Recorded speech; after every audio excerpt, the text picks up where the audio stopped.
Welcome to this new episode of the Women in Technology Spotlight. Today I have with me Timea Turdean, who is the co-founder of BELONGin and also the host of a podcast around gender equality for the women tech native. Hello, Timea.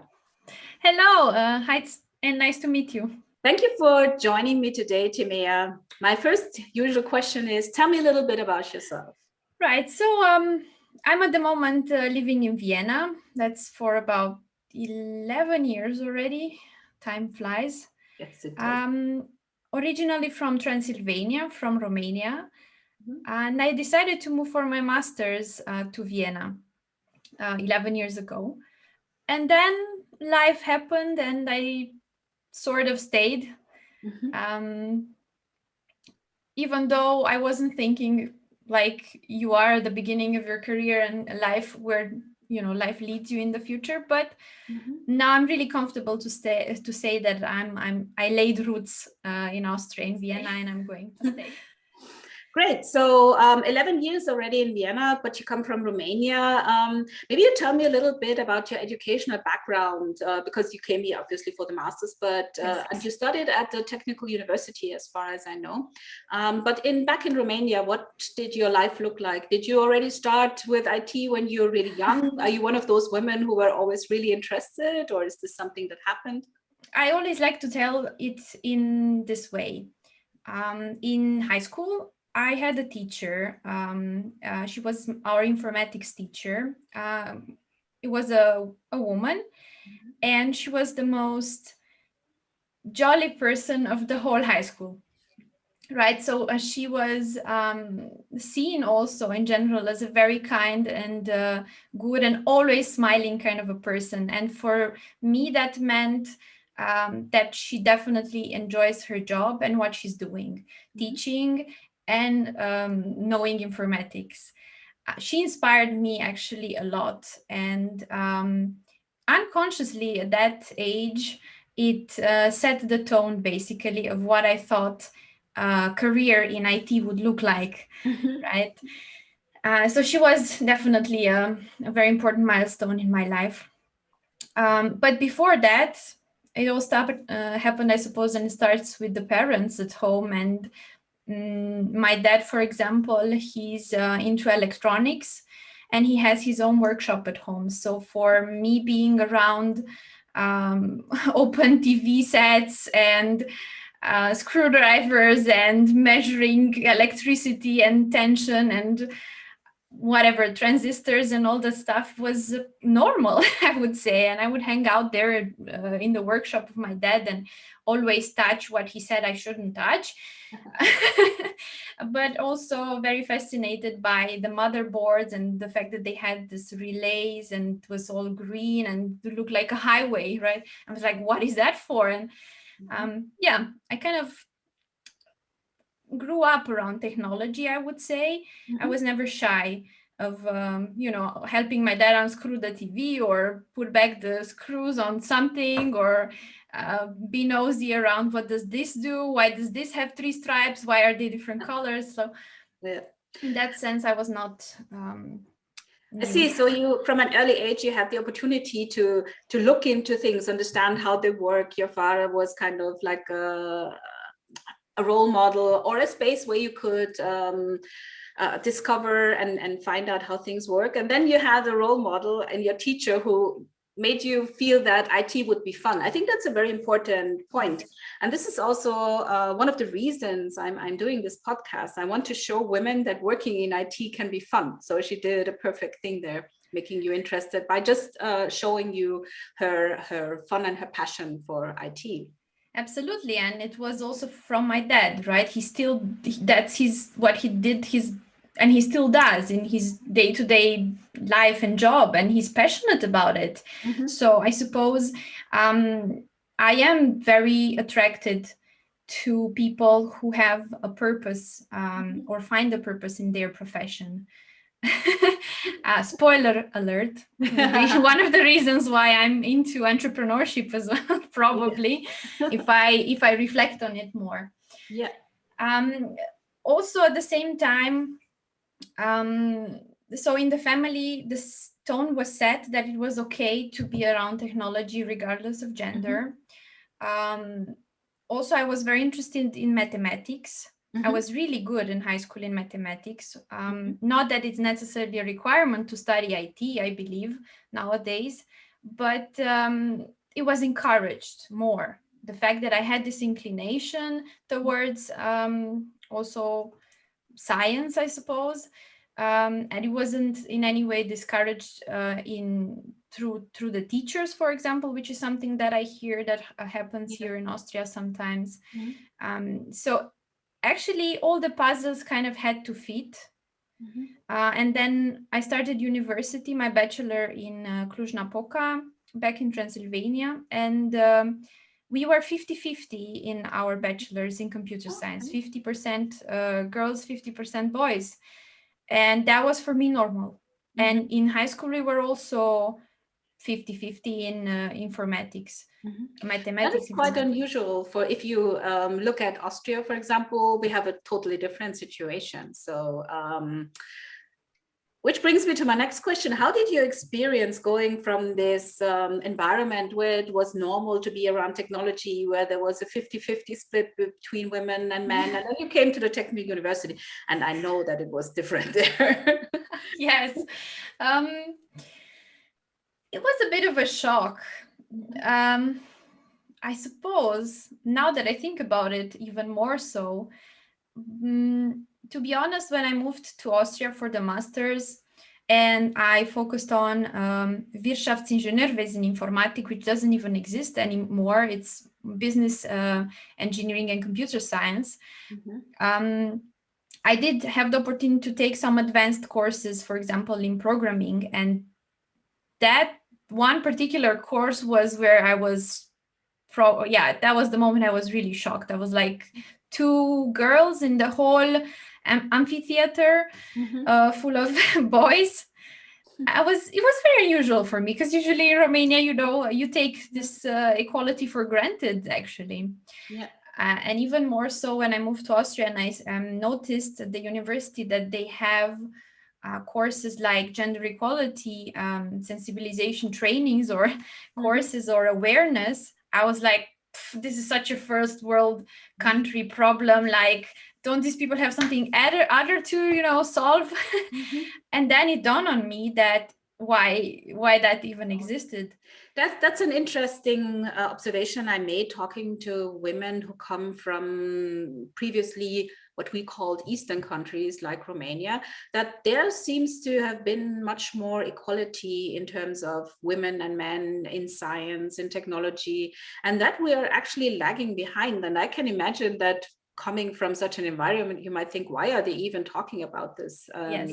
Yeah, but this is a big thing here. And I think that's something you also learned. And I guess that might also be a reason why you are now doing this gender equality podcast. Maybe you would like to tell us how you got into being in the Women Tech Makers and starting that podcast.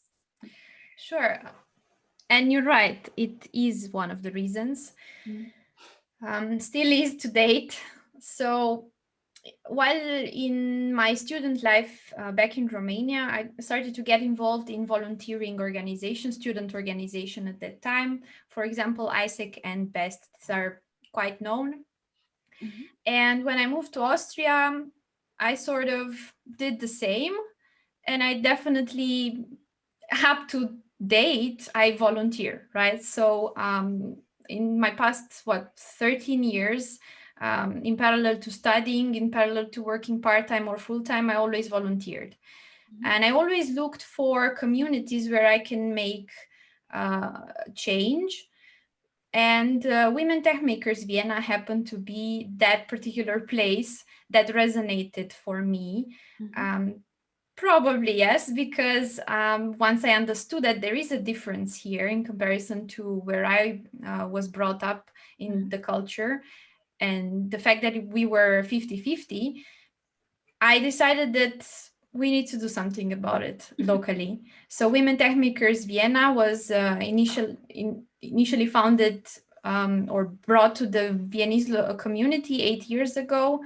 And the whole point is to help young professionals get to know STEM, find role models like I had my teacher, network, exchange, and empower them, basically. And that's what it still stands for until today. It just, yeah, we are reinventing ourselves. And lately, Ramon and I started a podcast series, which we call Gender Equality Over Coffee. Right, because usually we did a yearly conference face to face, and because the situation is how it is, we decided to, yeah, try something else for a change. So what we do, we actively promote other communities and organizations in Austria, but also in Germany, and at the same time also individual role models that stand for gender equality. And we just decided to do that through a podcast. So apart from this annual conference you did, what other initiatives do the Women Tech Makers offer? Do you have mentorship? Do you have maybe meetups or something like that? Or... Well, we started 8 years ago with meetups. And then it transformed into a yearly conference, which converged around International Women's Day in March, usually. This year, for example, we decided to join forces with the European ecosystem. So we have the yearly conference on the 24th of April, coming soon. And we still do sometimes meetups. We had one, for example, in January, our last one. We did content panels. We did, for example, with one of our partner companies before the conference, kind of like a teaser for the conference. We did, for example, a content panel on overcoming imposter syndrome. So we have like these satellite events, I would say, nothing very concise except the conference, and now the podcast, which comes out every 2 weeks. So this is what you do as volunteer work, supporting women in tech. I would like to talk a little bit about what you do as a bread job, as you say in German. Yeah. Well, I'm in a sort of a transition phase. I have about 10 years experience in the tech industry, worked in startups and IT companies, from internship to different positions, but mostly focusing on software development. And well, last year, I took the leap into entrepreneurship, basically, and it was really a leap. Like, maybe people don't realize, is it like, how big is the step when you leap? And I think it depends on each one's individual fears. And I realized that I had a lot of fears that were holding me back, basically, to jump into entrepreneurship. But at the same time, what we did, co-founding the Women Tech Makers chapter, is actually like entrepreneurship itself. So except that now, we have the financial goal also as as one of our goals that we have to achieve, besides the social impact. Because so you started a company called BELONGin, I think. Yes. Can you tell us a little bit about what that company is about, what you do? Sure. How much time do you have? Oh, we still have some time. So basically, at the beginning, as it usually is, you start with identifying a problem in society. And I knew from the beginning that I want to do a social enterprise. So it was about searching, pinpointing what is the social impact that we want to have while building the business in a sustainable way. And well, we found out through interviews, surveys, also reading up on a lot of diversity and inclusion studies and reports, that when it comes to gender equality, and especially in STEM and in tech, women are underrepresented. right? So this is not, it wasn't a big surprise. That's something that I brought from women tech makers into this perspective. Okay, but we thought to ourselves, yes, but still, why is the situation so dire in Austria, right? So approximately 17% of the IT workforce is represented by females in Austria, only 17. Not to mention that the numbers are even lower when you look towards the end of the pipeline into leading positions, right? So basically, we found out that it's a leaky pipeline. It has problems all over at the beginning. When you try to channel girls into STEM, it has problems at the university level where there are a lot of drop-offs. There are very few women in the workforce. And then actually, what really shocked me, what we found out in our research is that approximately 50% of the women that are in IT are at a high risk of dropping out mid-career. Oh, okay. So that was a shock, because with women tech makers, we were trying very hard to keep them at the university level, to empower them to go into IT roles. We even did the workshop for kids to teach them how to code, so try to motivate them to go into STEM or IT, just to realize that there's a very high potential that after 10, 15 years, they leave the industry. So the big question everybody asks is why, right? And I think I can talk from my own experience, actually, more than, which correlates with all the studies that we've read up on. But basically, after 10, 15 years, you gather experiences, right? And a lot of them, unfortunately, are not good experiences. And at some point in life, either you feel a lack of confidence in your skills because of these bad experiences, which at the end drive you to ask yourself, am I in the right position here? Am I in the right job? It starts usually with, am I in the right team? Am I in the right company? And okay, for that particular first answer or question, the answer is simple: you switch jobs. And this is quite often in the IT industry that people switch their job. But after a while, you start to ask yourself, maybe it's not the work industry or the workplace, maybe it's me. How about, maybe I switch to a different domain, do something else. And yeah, So I think that's not fair. Sorry. So you think you start to question yourself because of the experiences you make, and then you think you might be better off going somewhere else? Is that what you're saying?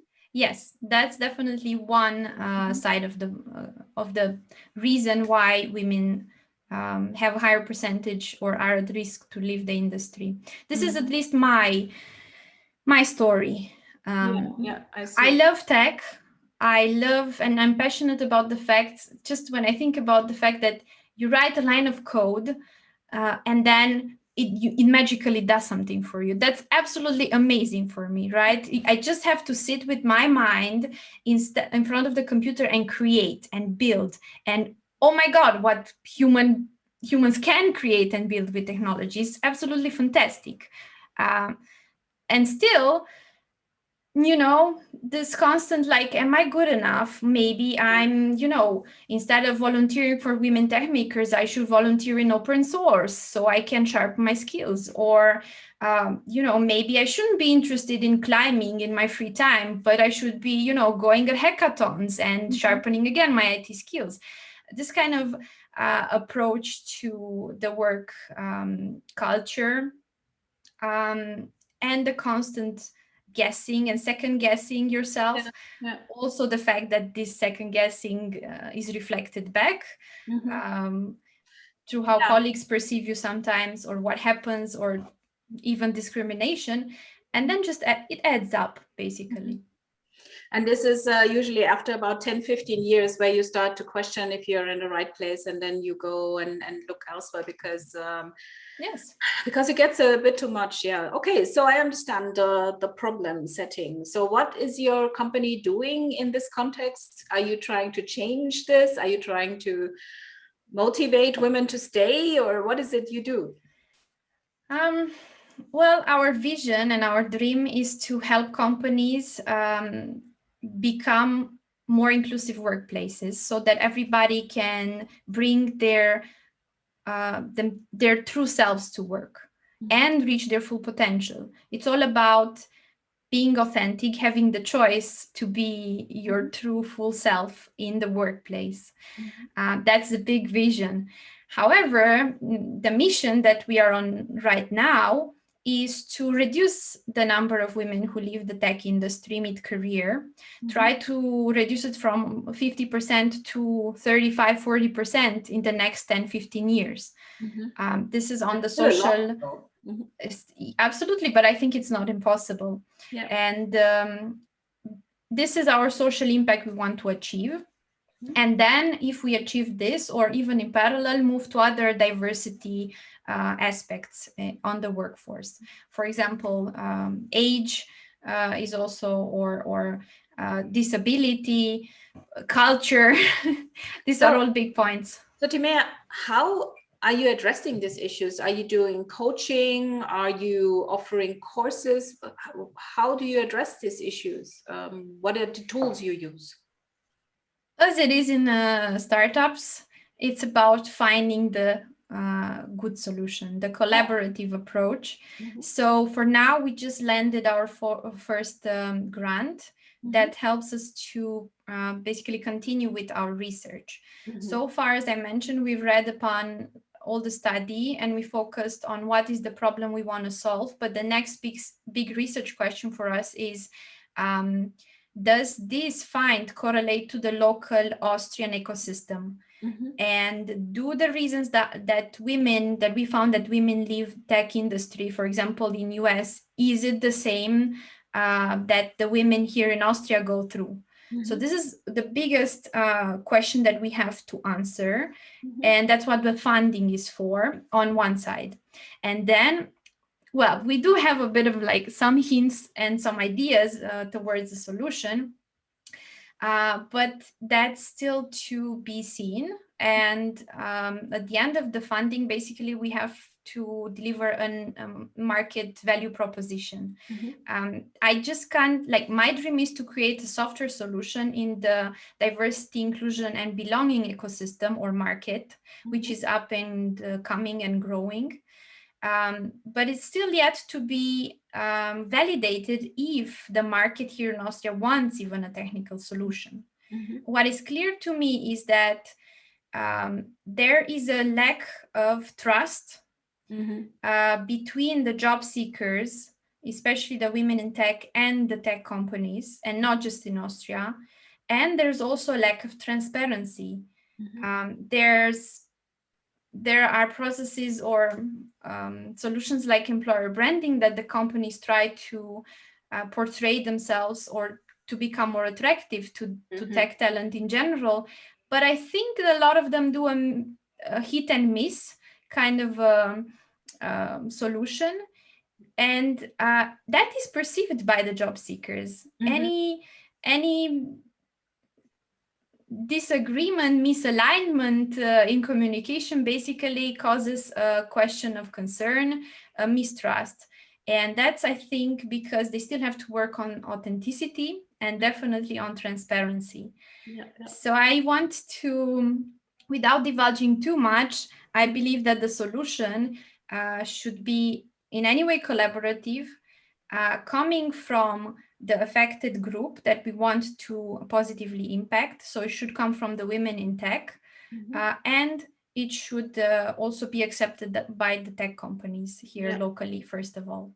I understand. So at the moment, it's a research project and you are working on, okay, I understand. And this is a great initiative, I think. So I think the data you are compiling now will be very useful in the future. So absolutely. We are looking to disseminate I'm looking to talk at conferences locally and international about this matter, because the first thing that we realize is that raising awareness can go a long way, and it's very much necessary. Just the people to know about this problem, that it exists, and what implications and side effects it has.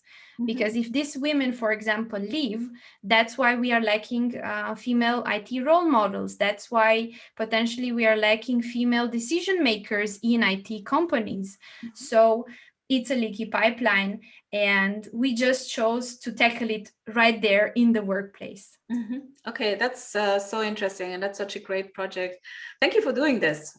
Thank you. And since you are very passionate about women in technology, and you're trying to you're working on both sides, you're trying to encourage women to go into IT through the tech makers, you're trying to keep them there through the company you founded. So maybe to wrap this up, what are the recommendations you would give to young women starting out on this journey? What have you learned? Well, what have I learned? Resilience is very important, and grit. So I think it's very, very beneficial to work on one's self-confidence and self-esteem, which is easier to say than to do, especially if you're a young professional starting in the career. But nowadays, looking at what's happening in our local community and the ecosystem, there are answers and solutions. And the immediate next best solution is get a mentor. You were asking me if we do this. We don't, but there are already so many great companies, communities that do. WoMentor, for example, or Female Factor, right? Or Mission Female, or many more. Many more out there, yes. Exactly. So this is just a few that I want to shout out at. And I think, so I'm saying also from an individual perspective, I would have wanted to have a female mentor that can prepare me a bit to what is happening in the industry and in the company politics. What is even company politics, actually? What are the business rules of engagement? How do you build a career? So it's either a mentor or potentially even a professional career coach that could help at that step. So that's what I recommend to start with. Yes, thank you for that. And mentorship has come up a couple of times. I think that's a very important point. Talk to women who are already in the business. It doesn't even have to be an official mentor. Just talk to someone who's already further in the career, someone like you, Timea, who has made the experiences and can talk a little bit about what you might encounter. Gladly. Thank you so much for joining, Timea. This is so interesting, and I love the project you're working on and this company you started. Thank you for talking about your journey, and thank you for encouraging so many women to go into IT. Sure. Welcome. And yeah, see you around, I suppose, everybody. Okay. Bye, Timea. Bye.